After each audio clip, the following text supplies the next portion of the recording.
نیمی از آن سگ و نیمی دیگری گرگ است. هوش سگ و شجاعت و نترس بودن گرگ را دارد. این حیوان از جفتگیری گرگ و سگ به وجود می آید. نام او گرگاس است. گرگی به طور طبیعی در طبیعت به وجود نمی آید، چون گرگ ها تک همسری هستند و حاصل مداخله انسان است. انسان برای به دست آوردن نگهبان قوی‌تر اقدام به این کار می کند و این دو حیوان را با هم جفت می اندازند. گرگ ها در اسارت خشونتشان 4 برابر گرگ های آزاد در طبیعت است. گرگ های در طبیعت از انسان دوری می کنند و از آنجایی که گرگا صفات اجداد خود را به ارث می برد، نمی تواند یک سگ مطیع برای صاحب خود در اسارت باشد. او حیوانی آزاد است و پس از مدتی از کنترل صاحب خود خارج می شود و به طبیعت باز می گردد.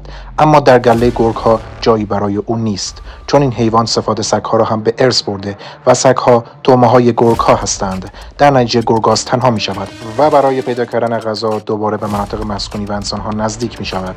ولی این بار داستان فرق می کند و او را با گرگ اشتباه می گیرند و کشته می شود. تشخیص گرگاس از روی ظاهر کار بسیار سختی است و این کار با آزمایش‌های ژنتیک ممکن می شود.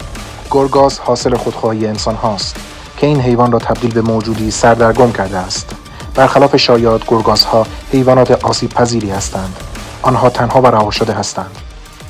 گرگاس انتخاب طبیعت نبوده که طبیعت با آنها مهربان باشد. اگه به این مطالب علاقه‌مندی، خوشحال میشم کانال امیرعلی استوری رو سابسکرایب کنید.